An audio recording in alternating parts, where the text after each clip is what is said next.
Cela faisait 10 minutes maintenant que l'on frappait ses jambes. Il avait mal et du sang épais coulait. Mais il ne voulait pas pleurer, pas crier. Il ne pouvait pas. Il était le roi.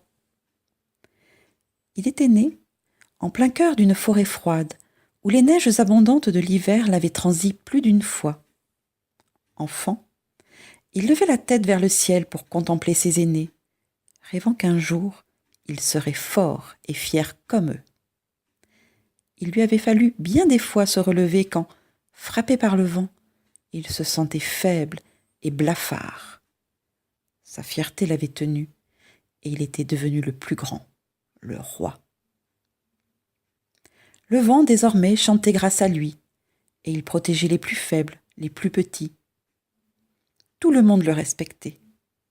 Ses proches étaient fiers d'admirer sa splendeur, et jusqu'au fond de la forêt, chacun le connaissait. Nombreux le regardaient au loin. Il était le roi. Parfois, il rêvait de la ville, d'être adoré par ses sujets, au pied d'un beau palais ou d'une place somptueuse. Mais la gestion de son domaine l'occupait déjà grandement. Sa sagesse profitait à tous. Il était le roi. Un matin enneigé, des gens étaient venus. Ils avaient reconnu le roi et avaient complimenté sa stature, sa splendeur. Le roi était fier d'être ainsi flatté. Les gens firent une grande fête autour du roi.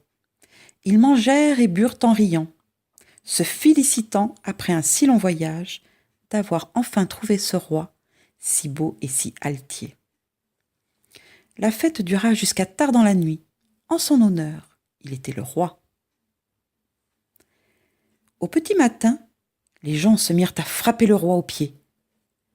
Jusqu'au fond de la forêt, tous les sujets du roi crièrent et se lamentèrent, confiant leur douleur au vent. Mais pas le roi. Lui, il retenait ses larmes. Lui, il demandait à ses protégés de fuir. Lui disait à chacun de ne pas avoir peur. Il restait digne. Il était le roi. Au bout d'une heure, n'ayant plus la force de se tenir droit, le roi vacilla et la forêt entière trembla quand il s'effondra sur le sol en un bruit assourdissant. Le roi était à terre.